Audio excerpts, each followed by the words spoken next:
আজি 23 তাৰিখ আমাৰ BTCৰ বাজেট সেশন হ'ল। এই বাজেট সেশনত মই এটা ডিমান্ড কৰিছোঁ আৰু অনুৰোধ কৰিছোঁ, যেহেতু 1987 এপছু আন্দোলনৰ আমাৰ মাজত এপছু আৰু PTCৰ মাজত এটা ডাঙাবাজি হৈছিলে, গণ্ডগোল হৈছিলে। সেই সময়ত PTCৰ বহু মানুহে মৃত্যু হ'ব লগা হৈছিলে। ইয়াতে মই এটা ডিমান্ড কৰিছোঁ যে এই সময়ৰ পৰা 1987ৰ পৰা যিসকলে PTC মৃত্যু হ'ল, সেই মৃত্যুসকলক এক্স গ্ৰেচিয়া দিয়াৰ কাৰণে মই এটা কমিটি বনোৱাৰ কাৰণে ডিমান্ড কৰিলোঁ আৰু হাউচে এইটো মানি লৈছে আৰু হাউচ কমিটি এটা বনাব বুলি মোক কথা দিছে। আজি বাজেট সেশনত আমি দেখিলোঁ যি আগত বাজেট সেশনত যি কথাবোৰ আমাক কথা দিছিলে, এই কথাবোৰ এই বাজেটত অহা নাই আৰু এই কামবিলাক আমি দেখিব পোৱা নাই। সেইকাৰণে মই ক'ব খোজোঁ, অকল বাজেট সেশন কৰিলে নহ'ব, বাজেট সেশনৰ লগত কাম কৰাটো উদ্দেশ্য থাকিব লাগিব। এই উদ্দেশ্যটো আজি UPPL চৰকাৰৰ নোহোৱা হ'ল। আশা কৰিছোঁ যি বাজেট কৰিছে, এই বাজেটত দফা দফা কাম কৰাটো দায়িত্ব আজিৰ দিনত আমি দেখিছোঁ। কি দেখিছোঁ?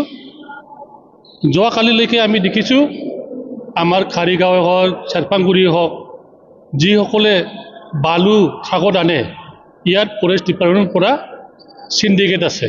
এটা ট্ৰাকত পৰা 1300 টকা, 4000 টকা।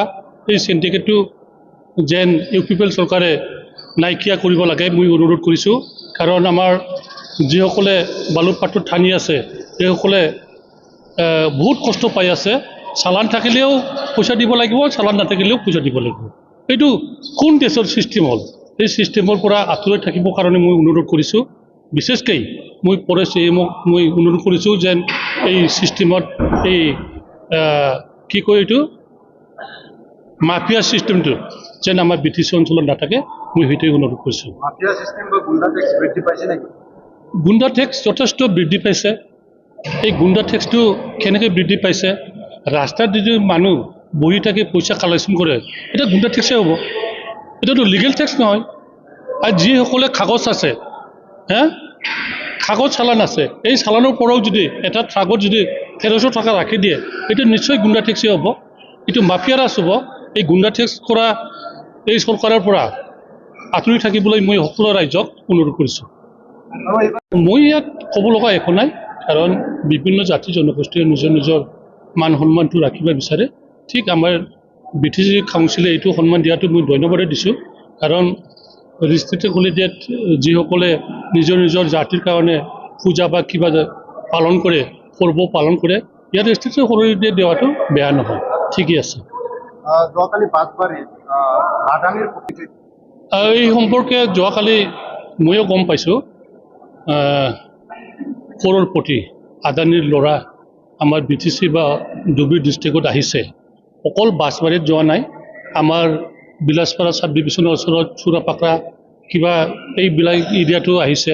আৰু ইয়াত ডাঙৰ ডাঙৰ প্ৰজেক্ট কৰাৰ কাৰণে যিহেতু মানুহবিলাক ইয়াত বসবাস কৰি আছে, ইহঁতক এভেকশ্যন কৰাৰ কাৰণে আমাৰ ধুবুৰী ডিষ্ট্ৰিক্ট এডমিনিষ্ট্ৰেটিভৰ পৰা এতিয়া নটিচ দি আছে।